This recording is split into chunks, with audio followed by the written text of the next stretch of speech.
نبی صلی اللہ علیہ وسلم نے ظہر کی نماز پڑھائی اور 4 کے بجائے 3 رکعتوں کے بعد سلام پھیر دیا. صحیح ہے، مسلم کی حدیث ہے. 4 کے بجائے کتنی رکعتوں کے بعد سلام پھیرا؟ 3 رکعتوں کے بعد. پیچھے جو صف میں صحابہ تھے وہ مبارکباد دیتے ہوئے نکلے، مبارک ہو بھائی، اللہ نے 1 رکعت نماز مختصر، ہنی ان، مبارک ہو بھائی. نبی صلی اللہ علیہ وسلم کے پیچھے صف اول میں حضرت ابو بکر اور حضرت عمر بیٹھے ہوئے ہیں.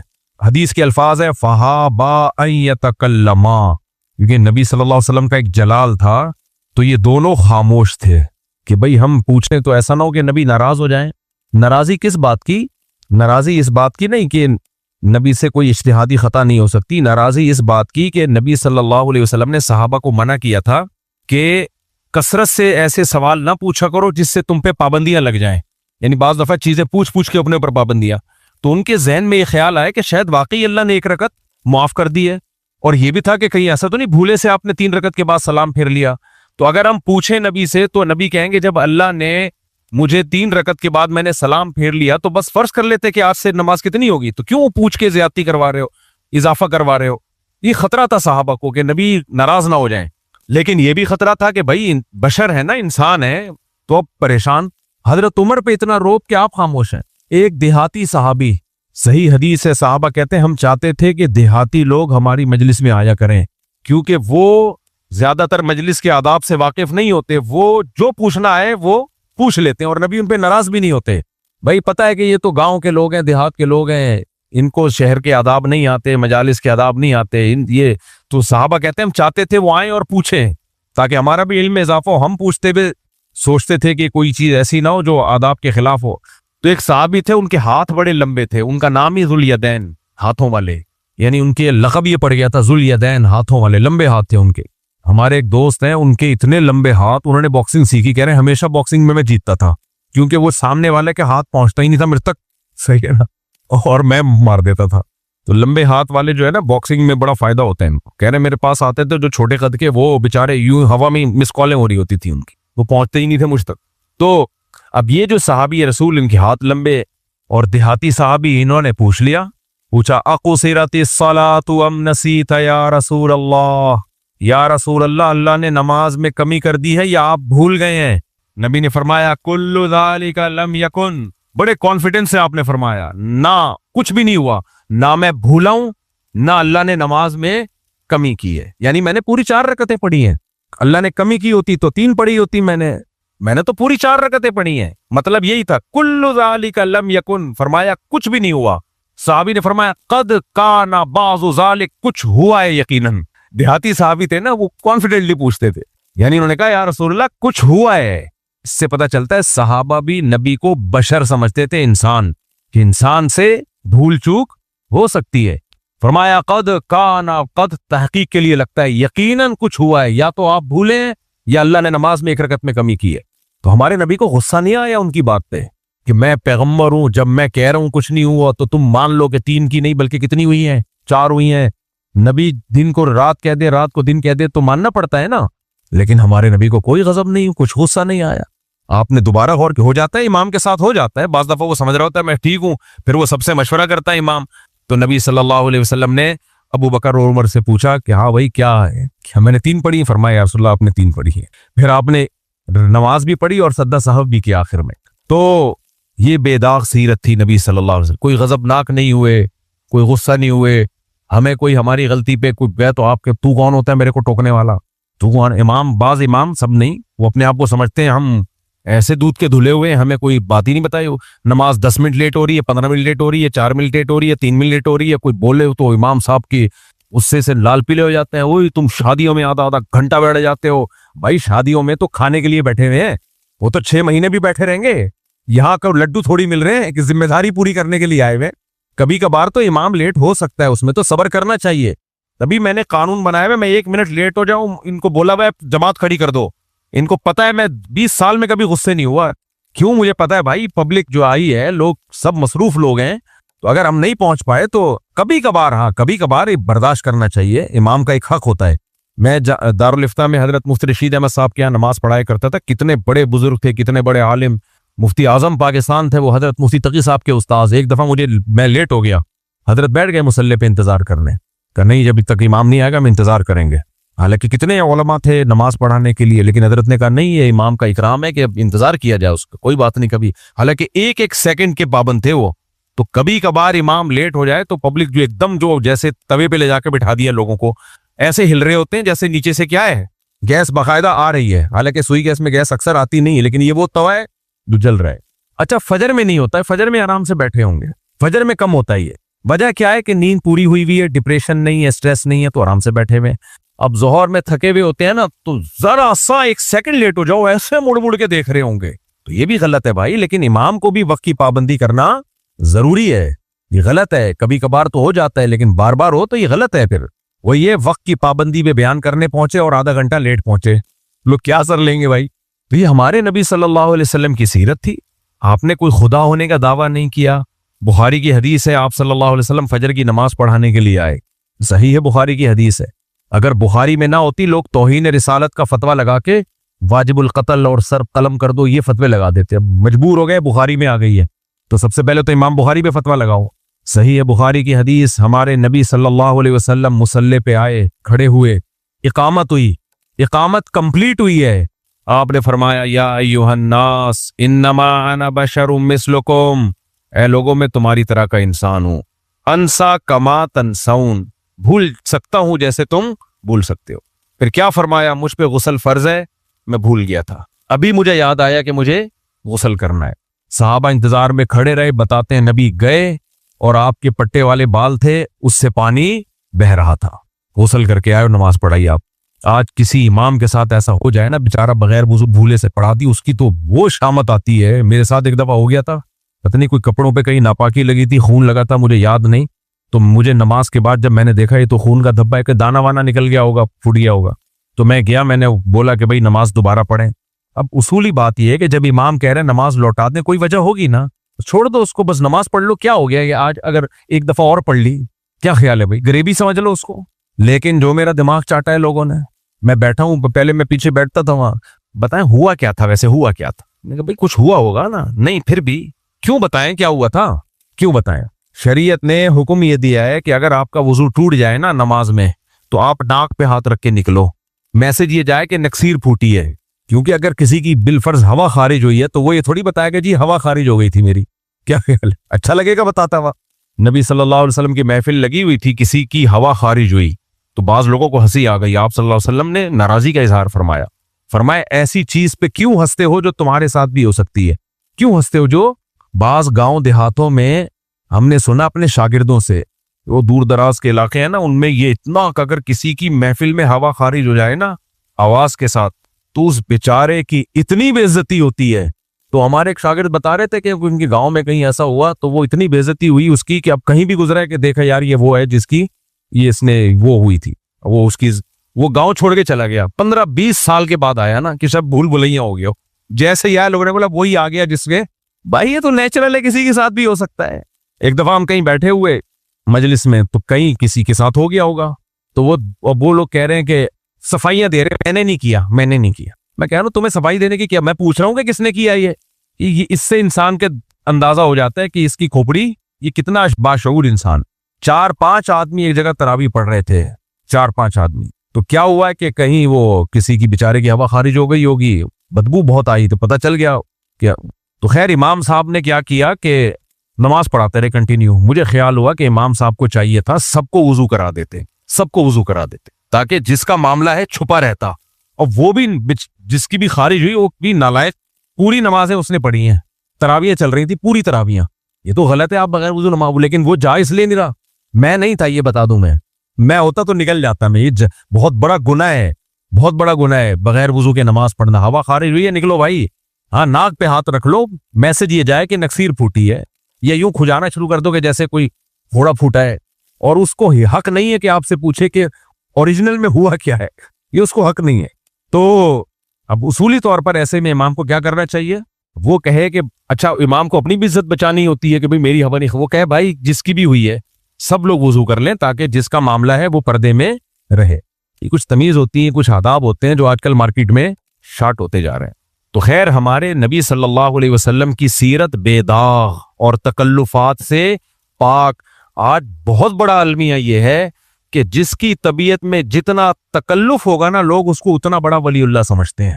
جتنا تکلف والا ہوگا نا, ہلانے سے ہلے نہیں, چلانے سے چلے نہیں, موویبل نہ ہو. بزرگ موویبل نہیں ہوتا, بھاگ نہ سکتا ہو, دوڑے نہیں, تو یہ نہیں ہوتا بھائی بزرگ.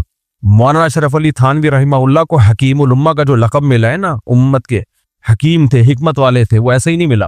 وہ فرماتے تھے مجھ سے جو لوگ بیعت ہونے کے لیے آتے ہیں بزرگ بننے کے لیے نہیں آیا کرو میرے پاس, انسان بننے کے لیے آیا کرو. شریف انسان بن جاؤ, بس وہی بزرگ ہے. ولی اللہ کی ڈیفینیشن کیا ہے؟ الا ان اولیاء اللہ لا خوف علیہم ولا هم يحزنون الذین آمنوا وکانوا یتقون. اللہ کہتے ہیں اولیاء اللہ پہ قیامت میں کوئی خوف نہیں ہوگا, جنت کے باغات میں ہوں گے. یہ کون ہیں؟ جن کے عقیدے بھی درست اور برائیوں سے بچا کرتے تھے. بس کیریکٹر انسان کا صحیح ہو, لوگوں کے ساتھ اخلاق اس کے صحیح ہوں, معاملات میں دو نمبری نہ کرتا ہو, یہ اللہ کا ولی ہے. ہمارے یہاں ولی اللہ کا تصور کیا ہے؟ کل ایک صاحب آئے, وہ کسی روحانی عامل کے بارے میں پوچھے, اس میں خرابی کیا ہے مفتی صاحب, آپ کیوں ان کے اتنے خلاف ہیں؟ میں نے کہا بھائی یہ سب ڈرامے باز ہوتے, کہتے نہیں ان کے چہرے پہ اتنا نور ہے. میں نے کہا تمہیں نور نظر آ رہا ہے, مجھے تو اب یہیں سے بیٹھے بیٹھے تصور کرتا ہوں پھٹکار نظر آنا شروع ہو جاتی ہے. تمہارا نور کا معیار پتہ نہیں کیا ہے. تو بات کو میں بس سمیٹ کے ختم کرتا ہوں کہ ہے ہاں بزرگ, وہ اچھا ہوا آپ نے یاد دلا دیا. تو وہ جو بزرگ تھے نا, میں پشاور کا واقعہ بتا رہا تھا, ان کے دل سے میں بتا رہا تھا. بعض جن لوگوں کی طبیعت میں تکلف نہیں ہوتا وہ کوئی نصیحت کرتے ہیں تو وہ بات دل سے نکلتی ہے, لگتا ہے کہ یہ دل سے کہہ رہے ہیں, ایسی نصیحت کا پروگرام نہیں پیش کیا جا رہا شو مارنے کے لیے.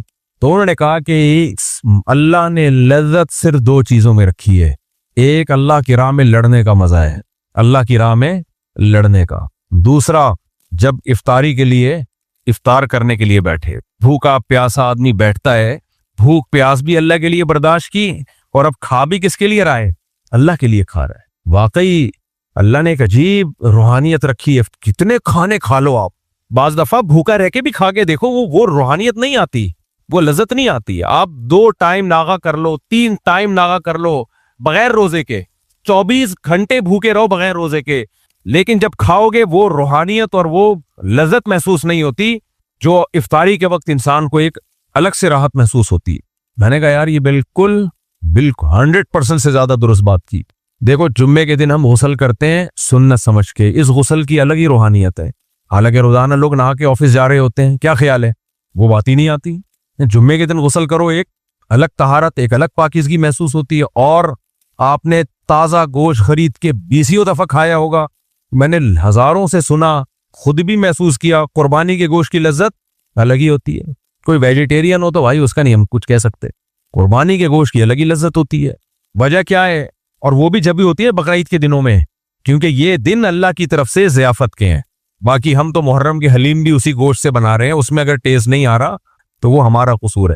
تو خلاصہ یہ نکلا, بس بات کو میں سمیٹ رہا ہوں, اللہ کو خواہشات پوری کرنے والے لوگ پسند نہیں ہیں. اللہ چاہتے ہیں ایسے لوگ ہوں جو خواہشات کو قربان کرنا جانتے ہو. الکاظمین الغیظ, غصہ جب آتا ہے خواہش ہی ہے کہ غصہ جاری کر دو, لیکن اللہ کیا کہتے ہیں؟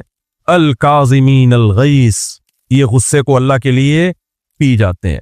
کوئی خوبصورت عورت گزر رہی ہو, نوجوان کا دل کیا چاہتا ہے دیکھو, اللہ کیا کہتے ہیں؟ یغضوا من ابصارہم, ایمان والے اپنی نگاہوں کو جھکا لیتے ہیں, خواہشات کنٹرول کرتے ہیں. ماں اور باپ بڑھاپے میں چڑچڑے ہو جاتے ہیں, بات بات پہ ان کو غصہ آتا ہے. انسان کہتا ہے یار یہ ہماری لائف میں انٹرٹینمنٹ میں سب سے بڑی رکاوٹ ہے, ان کو کہیں جمع کرا دو, کہیں بھیج دو, بڑے بھائی کے پاس ابا کو بھیج دو, بہن کے پاس اماں کو بھیج دو. کھانستے رہتے ہیں, ان کی دوائیوں کا خیال, اور پھر جتنی خدمت کرو الٹا ڈانٹ پڑتی ہے. لیکن جو خواہشات قربان کرتا ہے وہ کیا کہتا ہے؟ کوئی بات نہیں بھائی, یہ دنیا لذتوں کی جگہ نہیں ہے. اللہ نے مجھے ایک بہترین ایک سہولت دی ہے جنت کمانے کی. ساری زندگی عبادت کرتا وہ مقام حاصل نہیں ہوتا, تھوڑے دن ان کی خدمت پہ جو مجھے مقام ملے گا. نبی نے فرمایا نا, روایت میں آتا ہے کہ جس کو بوڑھے ماں باپ ملے اور خدمت کر کے اپنے گناہ نہیں معاف کروا لیا نا, اس پر اللہ کی لعنت. حدیث کا مفہوم ہے, یعنی اتنا بہترین آپشن تھا اس کے پاس سستے میں جنت کمانے کا, یہ آپشن اس نے ضائع کر دیا. تو خواہشات کو پورا انگریز اپنی خواہشات پوری کرنے میں لگا رہتا ہے, لہذا وہ ابا کو اولڈ ہاؤس میں جمع کراتا ہے. مسلمان میں نے دیکھے ہیں بھائی 10 سال باپ کی خدمت کی ہے, باپ قومے میں گیا ہوا ہے, کروٹیں بدلنے کے لیے بیٹے کھڑے رہتے ہیں سر پہ. ایسے بھی بیٹے ہم نے دیکھے ہیں, اور ایسے بھی دیکھیں باپ کی کوئی خدمت نہیں چاہیے باپ کو, پھر بھی اس کو لفٹ نہیں کرا رہے ہیں. پھر بھی اس کو نہیں پوچھتے. تو خواہشات قربان کرنے والے اللہ کو پسند. حج کیوں بڑی عبادت ہے, اچھوں کی جان نکل جاتی ہے حج میں. کتنا بھی وی آئی پی حج ہو, اس کے بعد بھی حج میں ٹھیک ٹھاک ٹینشن ہوتی ہے حج میں. کئی لوگ ایک دفعہ گئے ہیں تو انہوں نے کہا بس اب عمرہ کر لیں گے, حج پہ نہیں جائیں گے. بڑے ظرف والے لوگ ہوتے ہیں جو جا رہے ہوتے ہیں بار بار. اچھا خاصا حج میں غصے پہ قابو پانا پڑتا ہے, جو پیدل چلنا پڑتا ہے, دھکے کھانے پڑتے ہیں, نیند قربان کرنی پڑتی ہے. رمی کتنا مشکل کام ہے, جا کے کنکریاں مارنا. طواف کتنا مشکل کام ہے رش میں. تو اسلام میں جتنی عبادتیں میرے بھائی, اب قربانی میں ہم گوشت تو کھا لیتے ہیں مزے کی, یہ بھی عبادت ہے, لیکن پیسہ کتنا خرچ ہو جاتا ہے. یہی گوشت دکان سے خرید کے کھاتے ہیں, کتنا سستا ملتا, لاکھوں روپے کا بیل لا کے کاٹتا ہے آدمی, اور اس میں زیادہ تر تو تقسیم ہو جاتا ہے. تو اس لیے اس سے ہمیں میسج کیا ملتا ہے, انسانیت کی معراج خواہشات پوری کرنے میں نہیں ہے. خواہشات پوری کرنے والے گدھے گھوڑے دنیا میں بہت ہیں. دیکھو گدھا جب کہیں دیکھے گا کہیں ادھر ادھر گدھی گھوم رہی ہوگی, بھاگے گا اس کے پیچھے. کتا جب دیکھے گا بھاگے گا اس کے پیچھے. ان کا کوئی نہیں ہے کہ یہ لیگل ہے یا انلیگل ہے, یہ میری بیوی گدھی لگتی بھی ہے کہ نہیں لگتی, ان کو نہیں اس سے کوئی غرض. خواہشات پہ کنٹرول نہیں ہے. انسان ہے بھائی, انسان کو اللہ نے حکم دیا نکاح کرو, بیوی بناؤ, عزت دو اس کو, حلال اولاد پیدا کرو, اور زنا کے قریب مت پھٹکو. تو اس زمانے میں جو عورت سے ناجائز ریلیشن نہ رکھے نا, جبکہ اس کو موقع بھی ملے, میں سمجھتا ہوں یہ ولی اللہ ہے. بڑے بڑے لوگ ہم نے دیکھے ہیں, کوئی انٹی فری ہو جائے نا پگھل جاتے ہیں. ساری تہجد, تلاوت, نماز, روزہ ایک طرف. جمشید کا فون آئے جواب ہی نہیں, جمشیدہ کا آ جائے پھر دیکھو گھنٹہ بیٹھ کے اس کو سمجھائے گا, پورا شرعی مسئلہ سمجھانا شروع کر دے گا, اس کو تبلیغ بھی کرے گا. پھر مجھے بتاتے ہیں کہ میں اصل میں تبلیغ کی نیت سے فیس بک پہ سے دوستی لگائی ہوئی ہے تاکہ ایک لڑکی نیک بن جائے. میں نے کہا بھائی تو لڑکیوں کی فکر چھوڑ دے, تو چھوڑ دے لڑکی, داڑھی مونچھوں والے پہ محنت کر, تو ان کو چھوڑ دے. تو کہہ رہے نہیں جہنم میں جائیں گی. میں نے کہا جانے دے, بہت سارے جا رہے ہیں نا, اس کی فکر تجھے کیوں ہو رہی ہے؟ یہی اگر بصورت ہوتی تو بھلے جائے جہنم میں. تو ہم نے بڑوں سے سنا ہے کہ انسان کا نفس بڑا شرارتی ہے, بعض دفعہ تبلیغ کا لیبل لگا کے فتنے میں ڈالتا ہے. وہ لیبل یہ ہوتا ہے کہ میں تبلیغ کر رہا ہوں, دوستی لگا رہا ہوں, اچھی باتیں بتاؤں گا. چھوڑ دو بھائی اچھی باتیں, علماء ہیں بڑے بزرگان دین ہیں, وہ بتا دیں گے, آپ رہنے دو. بہت برا لگا ہوگا بہت, کیونکہ ابھی بعض لوگ اعتکاف میں بیٹھے ہیں, ان کا ارادہ یہ تھا کہ جاتے جو کچھ ہم نے 10 دن میں سیکھا ہے یہ جا کے سارا اس کو سکھا, جو ہم نے 10 دن میں سیکھا ہے نا جا کے ہم سکھا دیں گے. تو اس لیے بھائی اپنی بیوی کو سکھا دینا, کچھ چھوڑ دو. اللہ تعالیٰ سے دعا ہے اللہ ہماری قوت ارادی کو مضبوط کرے, ہمیں روزے رکھنے والا, نمازیں پڑھنے والا, صدقات و خیرات دینے والا, نظروں کی حفاظت کرنے والا, ماں باپ کی خدمت کرنے والا, رشتے جوڑنے والا, حلال پر قناعت کرنے والا اللہ ہمیں بنائے.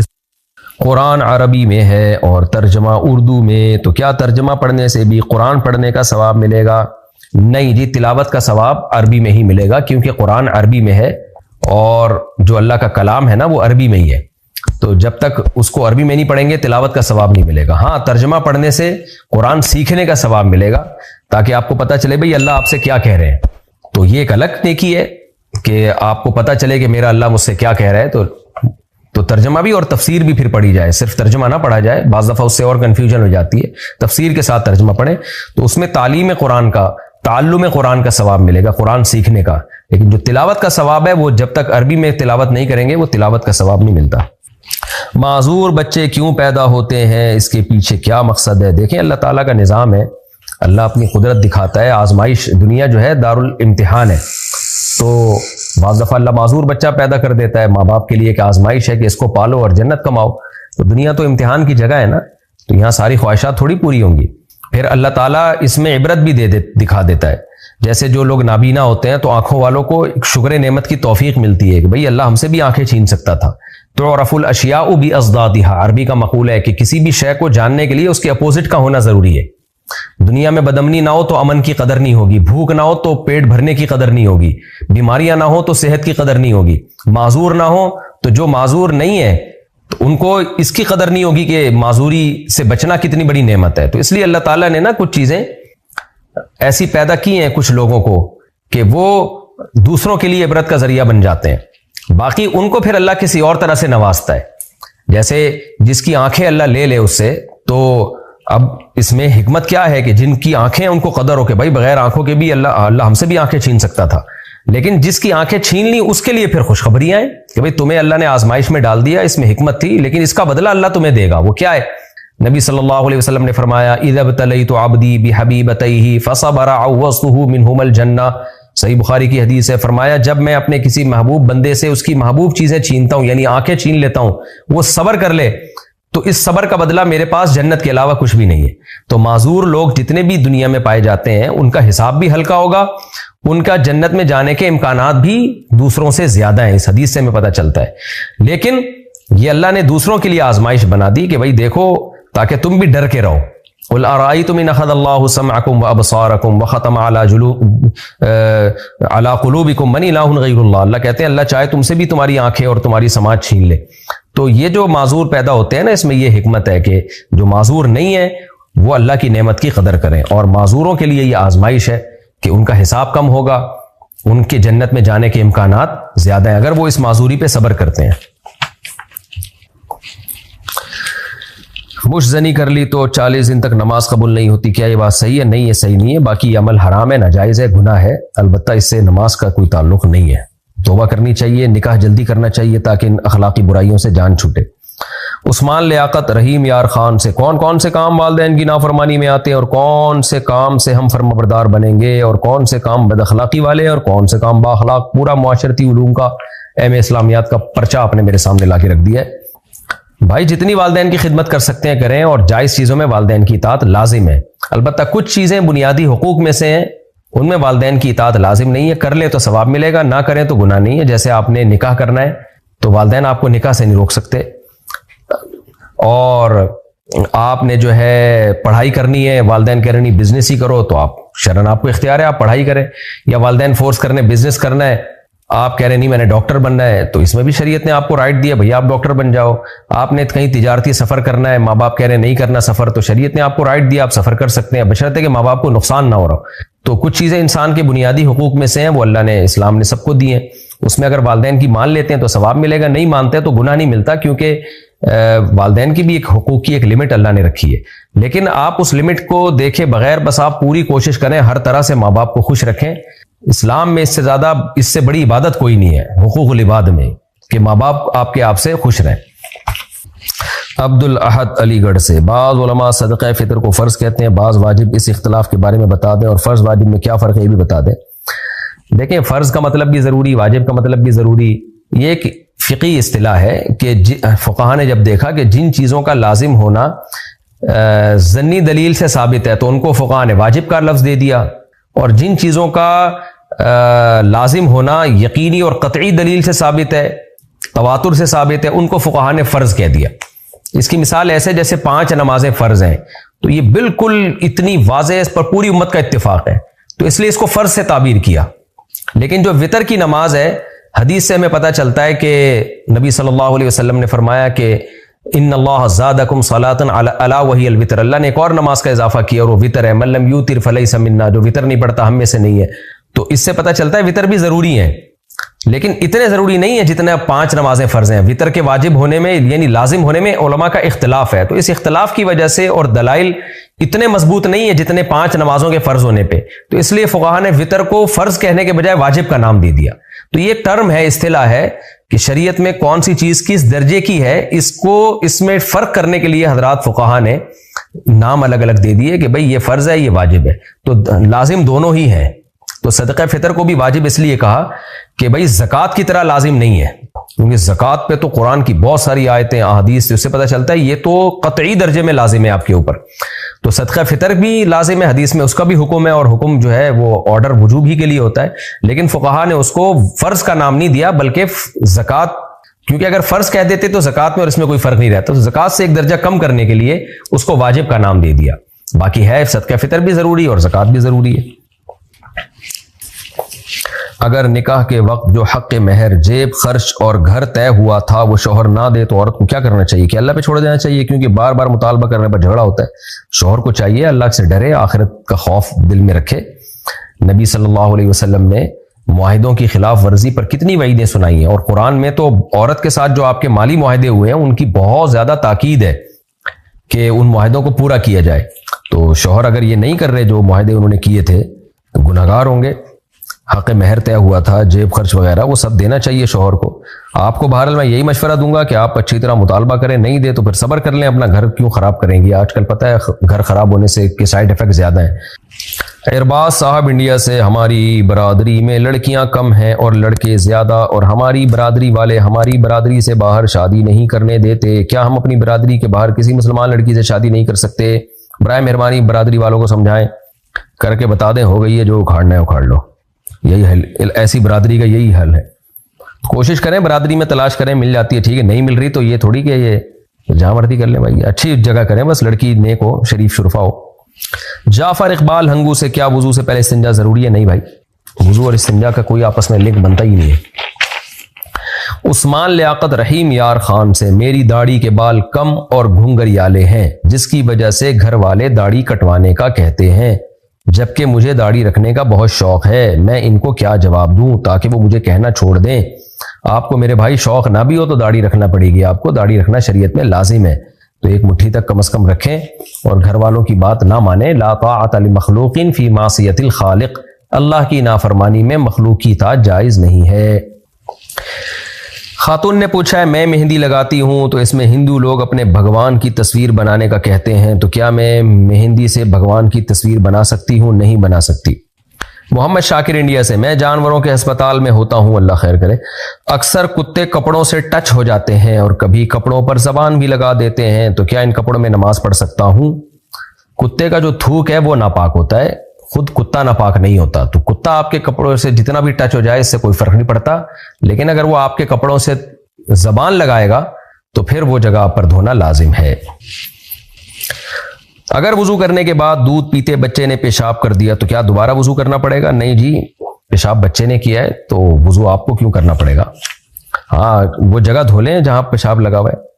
کیا مسلمان کافر ہونے کے بعد تجدید ایمان کے بغیر دوبارہ مسلمان ہو سکتا ہے؟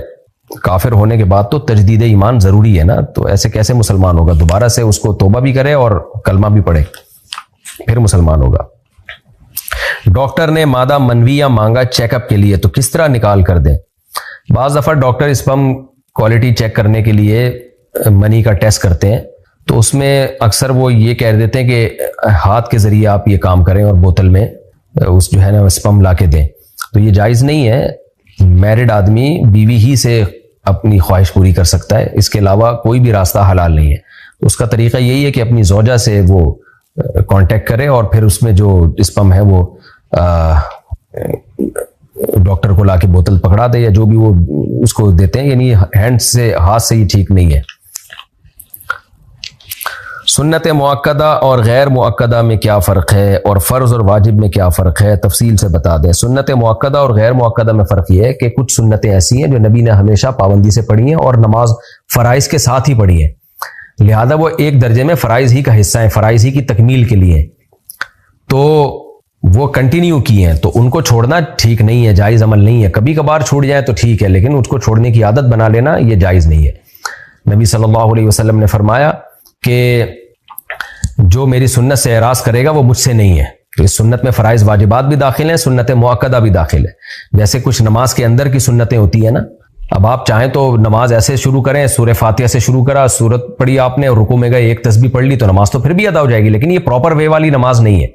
اس کی مثال ایسے ہے جیسے فجر کی نماز میں اگر کوئی روزانہ امام نماز پڑھائے، پہلی رکعت میں انا اعطیناک الکوثر پڑھے، دوسری میں قل هو اللہ احد پڑھے، تو نماز تو ادا ہو جائے گی، لیکن یہ طریقہ سنت مؤکدہ کے خلاف ہے۔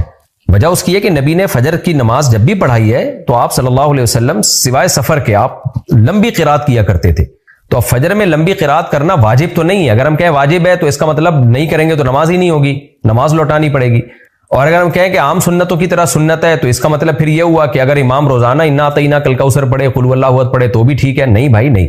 تو اس لیے فقہا نے اس کے ایک ٹرم ایجاد کی کہ بھئی اس کو ہم کہیں گے سنت مؤکدہ، ہے تو سنت لیکن عام سنتوں کی طرح نہیں ہے، مؤکد ہے۔ آپ نے فجر کی 2 رکعتوں میں امام نے طول دینا ہے، لمبی پڑھنی ہے اس کو۔ تو اسی طرح نبی صلی اللہ علیہ وسلم نے جو نماز کے اندر کی سنتیں ایسے باہر کی بھی ہیں۔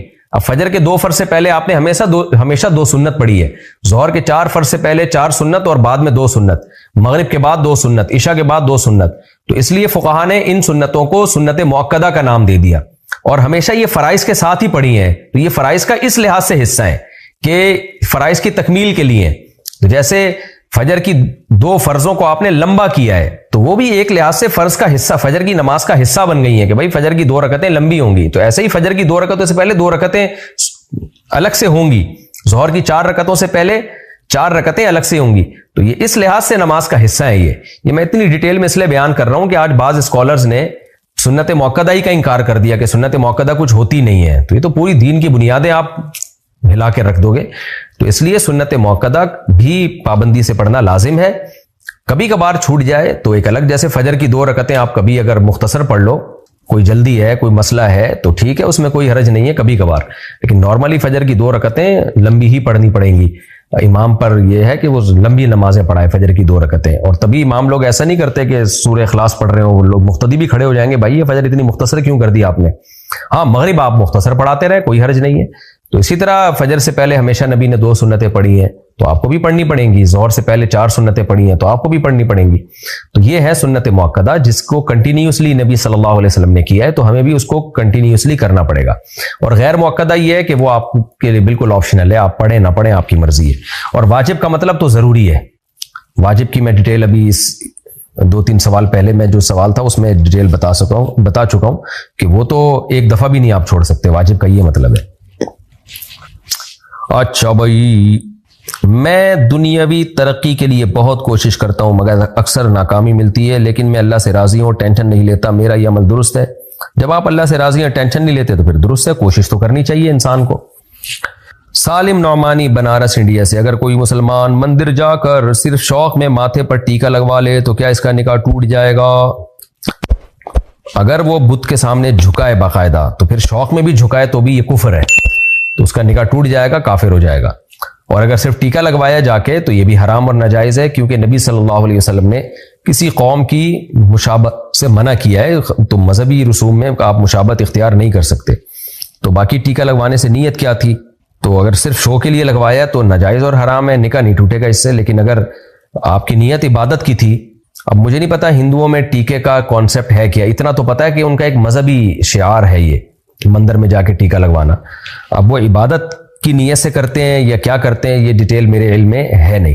بہرحال کسی بت کے سامنے اگر آپ جھک گئے تو عبادت کی نیت نہ بھی ہو تو بھی کافر ہی کہلاؤ گے آپ، کیونکہ کسی جو ہے نا اس پہ فقہاء نے بڑی بحث کی ہے، احکام القرآن میں اس پہ بڑی بحث ہے کہ بت کے سامنے اگر آپ جھکتے ہو تو آپ کا عمل شریعت پھر اس کو عبادت ہی قرار دیتی ہے۔ ہاں جان کا خوف ہو اگر تو ایک الگ بات ہے، جان کا جب تک خوف نہیں ہے تو کسی بت کے سامنے سجدہ کرنے کو تعظیم نہیں قرار دیا جائے گا، سجدہ عبادت ہی کا قرار دیا جائے گا اور اس میں کافر ہو جائے گا انسان۔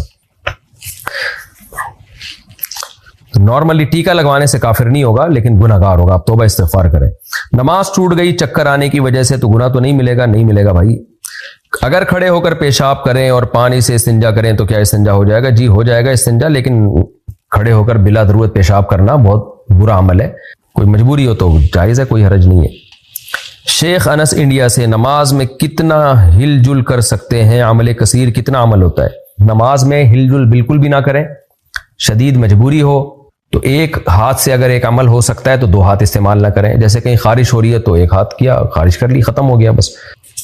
باقی اس میں اختلاف ہے کہ کتنا عمل عمل کثیر کہلائے گا۔ بعض حضرات نے کہا جلی 3 دفعہ اگر آپ نے حرکت کر لی ہے تو یہ عمل کثیر ہے، لیکن دلیل کے لحاظ سے راجح قول یہ ہے کہ اتنی حرکت کر لی کہ کوئی نووارث شخص آئے تو اس کو دیکھنے میں لگے کہ آپ نماز پڑھ ہی نہیں رہے ہو، تو پھر یہ عمل عمل کثیر کہلائے گا اور اس سے نماز چھوڑ جائے گی۔ اچھا بھائی، وسیم پٹھان انڈیا سے، ہمیں 3-4 سالوں سے مسلسل نقصان ہو رہا ہے، صرف 3-4 سالوں سے ہو رہا ہے، تو ظاہر ہے 3-4 سالے جب ہوں گے تو نقصان تو ہوگا نا آپ کو، 1 سالہ ہی کافی ہے نقصان پہنچانے کے لیے، آپ کو 3-4 سالوں سے ہو رہا ہے۔ اچھا سالوں سے مراد ایئرز ہے، YEARS، وہ والے سالے مراد نہیں ہے۔ ہم نے کوئی برائی بھی نہیں کی، ہمیں لگتا ہے کہ کسی نے ہمارے اوپر جادو کیا ہے، کیا کیا جائے؟ کوئی جادو وادو نہیں ہے آپ کے اوپر، نقصان ہو رہا ہے تو اس نقصان کی تلافی کی کوشش کریں، اور وہ جن 3-4 سالوں سے ہو رہا ہے ان 3-4 سالوں کی انکوائری کروائیں، یہ سالے آپ کے پیچھے کیوں پڑے ہوئے ہیں، سوری یعنی 3-4 سالوں سے ہو رہا ہے نا، اس سے پہلے تو نہیں ہو رہا تھا، تو ظاہر ہے جو 4-5 سال پہلے سے دیکھیں کہ آپ نے کیا ایسا عمل کیا جس کی وجہ سے اب نقصان ہونا شروع ہو گیا ہے۔ بہرحال جادو وادو آپ کے اوپر نہیں ہے، آپ توبہ استغفار کریں اور اپنی اصلاح کی کوشش کریں اور نقصان کی وجہ تلاش کرنے کی کوشش کریں، اس کو دور کریں، پھر بھی ہو رہا ہے تو بھائی اللہ کی طرف سے مقدر ہے، اللہ سے کون لڑ سکتا ہے؟ صبر کریں، اللہ اس پہ آپ کو اجر دے گا۔ اصل تو دنیا دارالامتحان ہے، آزمائش کی جگہ ہے، اصل تو آخرت ہے۔ اگر میسج وغیرہ پر عربی میں سلام کے بجائے کسی اور زبان میں سلام کے بجائے کچھ اور الفاظ لکھ دیں تو کیا خلاف سنت ہوگا؟ جی ہاں جناب، خلاف سنت ہوگا۔ انگلش میں بسم اللہ لکھ سکتے ہیں، بھائی بسم اللہ کو بسم اللہ ہی لکھیں، کیوں رسم الخط کو چینج کر رہے ہیں؟ مناسب نہیں ہے۔ یہ جو عربی الفاظ ہیں، خاص طور پہ دعائیں ہیں، ان کو رومن میں لکھنا مناسب نہیں ہے۔